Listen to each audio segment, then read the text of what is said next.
గారి సమాధానం. నాయకులు మాట్లాడితే ఏం చేసే పరిస్థితి లేదు. ఇప్పుడు ఒక నాయకుడు మాట్లాడింది అంటే ప్రజలు మాట్లాడింది, లేదంటే బిల్డరో పారిశ్రామికవేత్తలో వాళ్ళు చెప్పిన ఆవేదన చెప్పాము అని చెప్పేసి అంటున్నారు. అది బీఆర్ఎస్ ఆపాదించేది కాదు.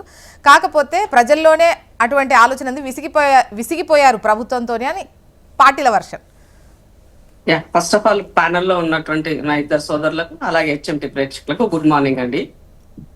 ఏ ప్రభాకర్ రెడ్డి అయితే ఇప్పుడు మీరు మాట్లాడినారో స్టేట్మెంట్ ఇచ్చారో అంతకన్నా 2 రోజుల క్రితము ఆయన ఇచ్చిన స్టేట్మెంట్ కూడా మనం గమనించాలి.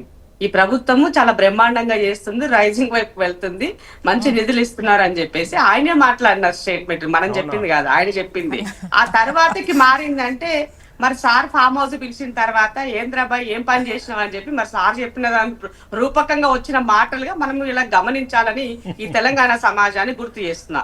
రెండో విషయం ఏంది అని అంటే తను చెప్పినటువంటి దాంట్లో రియల్టర్లు పారిశ్రామికవేత్తల గురించి మాట్లాడుతున్నప్పుడు గత 10 సంవత్సరాల్లో భూములు ఎవరి పేరు నుంచి ఎవరి పేరు మీదకి మారిపోయినాయి, వాళ్ళ యొక్క బినామీలు పారిశ్రామికవేత్తలుగా ఇచ్చామన్న వాళ్ళు కూడా వాళ్ళ బినామీలుగా ఉన్నటువంటి పారిశ్రామికవేత్తల ద్వారా జరుగుతున్నటువంటి ఇది కుట్రలోని భాగంగానే మనం గమనించాలి అని ఈ సందర్భంగా గుర్తు చేస్తున్నా.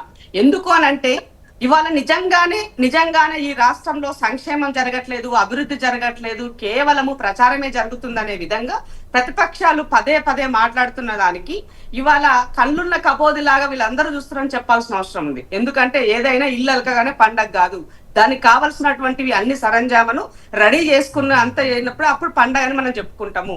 కాబట్టి ఇవాళ ప్రతి అంశం పట్ల టెంపరీగా కాకుండా శాశ్వతమైనటువంటి ఒక పరిష్కార దిశగా ఈ ప్రభుత్వం ప్రయత్నిస్తుంది. 10 సంవత్సరాల్లో కేసీఆర్ ఫస్ట్ ఆయన చేయాల్సింది ఏంటంటే కన్స్ట్రక్టివ్ గా తెలంగాణకి ఏది ఇంపార్టెంట్, ఏది ప్రయారిటీ అనే దాంట్లో పర్మనెంట్ స్ట్రక్చర్ వేసుంటే బాగుండేది.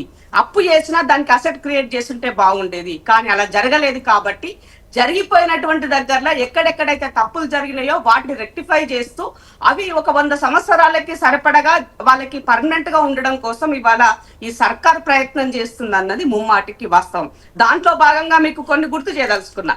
ఎడ్యుకేషన్ పాయింట్ ఆఫ్ వ్యూ తీసుకుంటే ఇలా ఎడ్యుకేషన్ లో ఇంటిగ్రేటెడ్ స్కూల్స్ గా ఇవాళ డిజైన్ చేస్తూ ప్రతి ఒక్కరికి విద్య అందాలని చెప్పేసి మొదలు పెట్టారు. ఇవాళ రేషన్ కార్డులకి సంబంధించి మీరు చెప్తున్నటువంటి దాంట్లో ఈ రాష్ట్రంలో 92 లక్షల రేషన్ కార్డులు ఉన్నాయి. ఆ రేషన్ కార్డు లబ్ధిదారులకు ఇవాళ సంక్షేమ పథకాలు అందిస్తూనే వాటితో పాటుగా కొత్త రేషన్ల కార్డుల కోసము ఇది ఒక్కరోజు ప్రక్రియ కాదు, కంటిన్యూటీగా ఉండాలి. చచ్చేవాడు ఉంటాడు, పుట్టేవాడు ఉంటాడు, అడిషన్ ఉంటది, డిలీషన్ ఉంటది. సో ఈ ప్రక్రియ కొనసాగించాలి అన్న ఉద్దేశంతో ఈ ప్రభుత్వము దాన్ని కొనసాగిస్తూ ముందుకెళ్తుంది. వాటికి సంబంధించిన పూర్తిగా అంటే ఒకసారి చేసిన తర్వాత మళ్ళీ ఎవరు మనల్ని ఏలెత్తి చూపొద్దు, ఎవరు కోట్లు మెట్లు ఎక్కకూడదు, అలాంటి వాటికి ఆస్కారం ఇవ్వకుండా తావు లేకుండా ఒక కన్స్ట్రక్టివ్ వేలో ఈ ప్రభుత్వం వెళ్తుందని సందర్భంగా తెలియజేస్తున్నాం. అయితే ఇవాళ ఈ రాష్ట్రంలో సన్న బియ్యం అనేది ఒక మంచి కార్యక్రమం మొదలయ్యింది.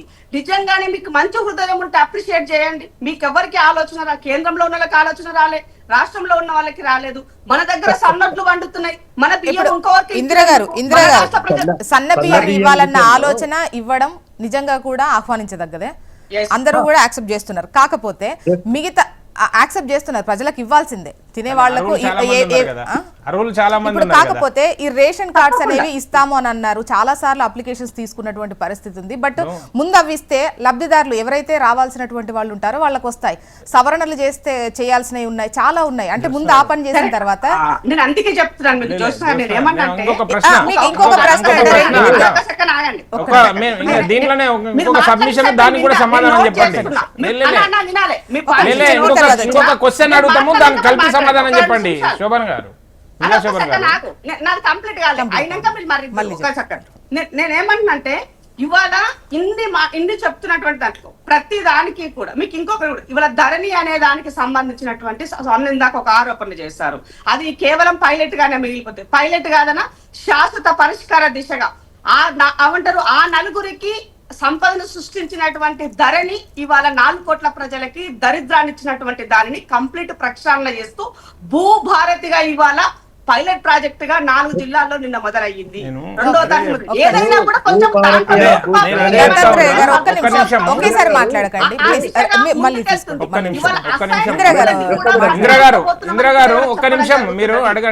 దిలీప్ గారు ఒక్క నిమిషం ఎందుకు దత్తాత్రేయ గారు మీ వర్షం తీసుకుంటా ప్లీజ్. ఇవాళ కేంద్రంలో అధికారంలో ఉన్న వాళ్ళు, రాష్ట్రంలో ఉన్న వాళ్ళు ఎన్ని అవినీతులు బయటపెట్టి ఈ సమాజం ముందు కాంగ్రెస్ పార్టీ ప్రభుత్వాన్ని దోషిగా తేల్చిరని ఫస్ట్ ప్రశ్న. ఓకే. రెండవది ఒక్క నిమిషం. కమిషన్లు మేము తీసుకున్నటువంటి కమిషన్ మీ దగ్గర ఏమైనా ఆధారాలు ఉంటే బయట పెట్టి మాట్లా ఉత్తగా బట్ట కాల్చి మీద వేయరాదు. ఒక్క నిమిషం. మూడోది ఒక్క నిమిషం.